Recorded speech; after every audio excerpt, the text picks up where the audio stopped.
College Football Update with your host, Sean Spencer and Alex Loosemore. This being College Football Update. And look, let's go ahead and let's get right into it. Alex, I'm coming to you first. We alluded to this last week. And for those of you that did not watch, last week we did our show on the draft Saturday. We did our show, draft preview, talked about some of these college guys, went around offense, defense, special teams, just kind of looked at who we thought some of the top guys were, which positions we thought were the deepest. Now we're going to take a look into that and dive deep. Who are some of these guys that, they might not get all the attention now, but they will definitely make a roster and they can make an impact this year. So, Alex, I'm coming to you first, man. Some sleepers. Who you got, buddy? All right, so I got three. I got two in the trenches and one on the outside. My first one, I'm going to Chapel Hill there. Willie Lampkin, the UNC interior offensive lineman. I really like his game. An absolute road grader, very physical, and I think he's going to be great at the next level here in a steal, probably third, fourth round. A guy that's getting overshadowed by his teammate on the same defensive line, also plays defensive tackle. Ole Miss defensive tackle J.J. Pegas, I think is how you say his name. He's third, fourth, fifth round in there, but I think he could be a difference maker. Obviously, Walter Nolan played right beside him. Overshadowed him a lot, but this guy is physical. I love his run stuffing ability. And my last one, kind of a guy, I just saw his name today actually and just looked him up a bit more, but Jalen Royals, the Utah State wide receiver. I heard about him. Didn't get to play much the last couple years, got in this year. Was well over 1,000 yards, well over 10 touchdowns, and then showed out at the combine, tied for the highest or the quickest 10-yard split. Very fast, great route running, great hands. I don't think this guy's getting enough love, and he'll be an absolute steal probably day 3. Ooh, I love that. Yeah, I just started to hear about Royals and kind of the journey and where he came from, and I'm eager to see what he's able to do. If he gets picked up. EK, my man, what you got? What's up, Sean? So I've got. I'll go for the three pick 'em too. It's going to be a little repetitive from the last time we talked, just because I mentioned some guys I love. Louisville quarterback Tyler Show.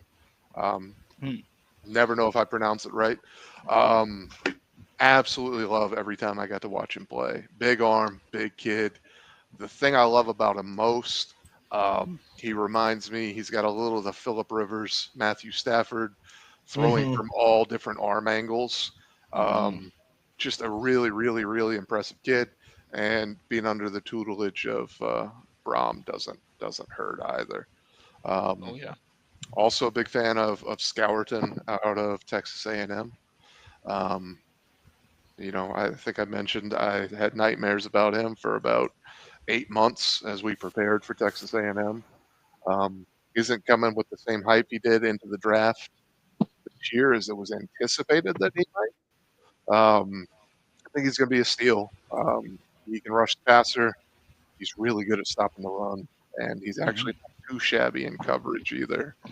So I think someone's going to get a steal with that. And then, without diving too deep, there's a few safeties. Kind of looking for a sleeper. I really, really like Jonas Sanker out of UVA.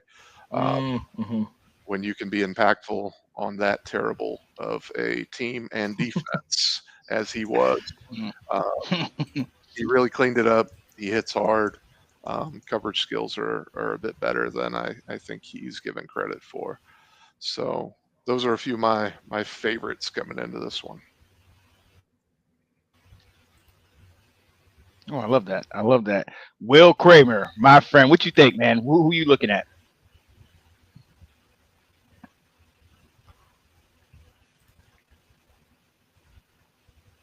Will, are you there?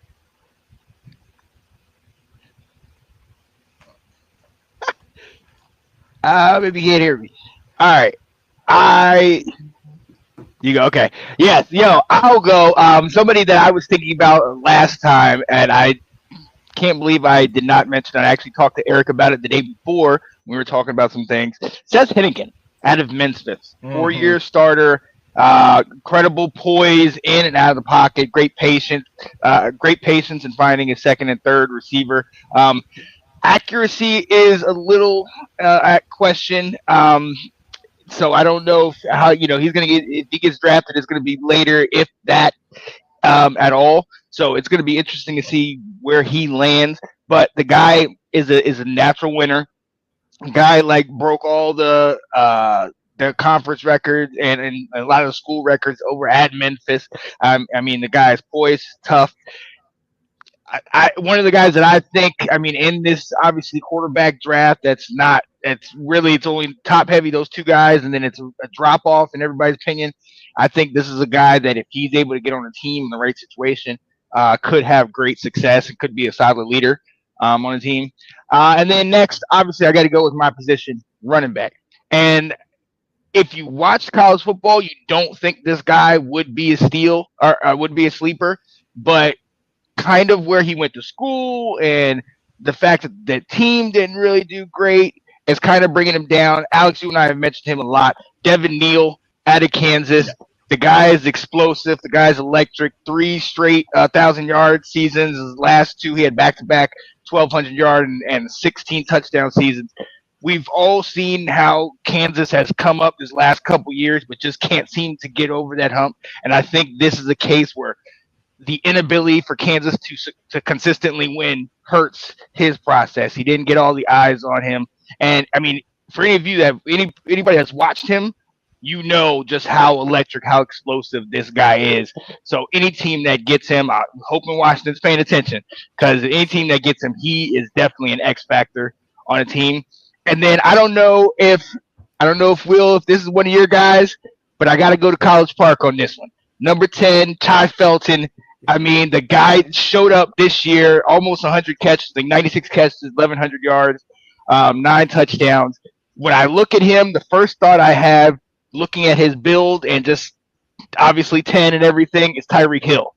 You know what I mean? And you see him in some of those games. He is explosive. He is not cheetah speed, but he's definitely an explosive and kind of a gadget guy. And if you get him in there in those right situations, man, he can really take the top off. So I'm eager to see what he's doing. He's looking like maybe a 5th-round pick or lower, but he's one of those guys that I think could be a steal. Will, are you back with us? Yeah. See, this is why I don't do virtual backgrounds, fellas. All I do is when you start getting close to me, I get the spinning wheel. So, yeah, sorry about that. I have some. So I'm going to start off on offense. And, Sean, you named one of my guys, but I'm just going to do the running back room. Yeah. It's so hard with this draft to figure out where to go, because you've seen the success that Detroit and Atlanta had of grabbing a running back early and making that dynamic back that you've got there. Or you can go later and wait for guys in the 2nd round and the 3rd round, and still be prolific. So it's really difficult with all this talent to come from, to kind of figure out which route to go. But some guys that, like you mentioned, Sean, if you're looking for some speed, Devin Neal out of Kansas, you said that. Brashard Smith out of SMU. Some guys that, they're not going to be, your every down back, but they're your 3rd down specialist. DJ Giddens out of Kansas State. Yeah. And then if you're looking for some guys who can be maybe first down, 2nd down, and then that may be it, you're looking at an RJ Harvey out of Central Florida, Damian Martinez out of Miami, Taj Brooks out of Texas Tech. Like, there's so many. Like, it's really hard. Like, Washington's a team that needs a running back. It's like, I don't know when you go in and go get it. So I think running backs can be a fun position group to watch, and we may start to see a run, whether it's the 2nd round, whether it's the 3rd round. You may start to see those runs where teams are like, oh shoot, we got one gone, then their other guy went, so we need to jump up and grab these guys earlier than they were ready to. So that'll be fun. The other offensive guy that I'm really curious to see what happens to him, because he was very hyped after one really good season, and then he did nothing this past year, is Juice Wells out of Ole Miss. Had he come out after his season in South Carolina, he probably would be a top, a day 2 pick. And now you didn't hear anything about him. So it'll be curious to see what his measurables, what his testing does.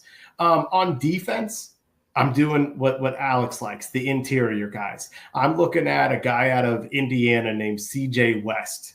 All right. I'm curious to see, in the mid rounds what he goes. And then the other dude, he's a Terp, Jordan Phillips. And so just kind of seeing, in that mid rounds, that 3rd to 5, where he may go. So those are some of the guys I've got my eyes on, where I'm hearing some positive things about. Oh, I like that. Absolutely, absolutely. And I think this is and I think we could all agree this is one of the best parts of the draft. We all know the top players. We all know the first round, who's going to be in the first couple rounds. But it's looking for these guys. Who are going to be the steals, the second day, third day gems that come out there and really make an impact on a team. We all know about, say, Brock Purdy, Mr. Irrelevant, the last quarterback taken, who got the opportunity in a great situation and just took off. Now he's going to get paid. These are the type of guys that want and live for that opportunity to get their shot. And most likely they'll be playing in the spring games and the bowl games, because they're not the top tier guys that get looked at all the time. But we watch them, Will. We watch. Absolutely.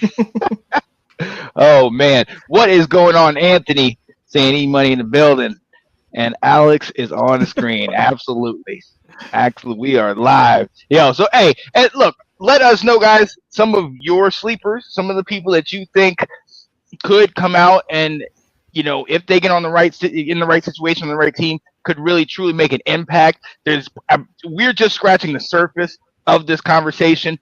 But since we touched on it all Saturday, I didn't want to go too deep into it.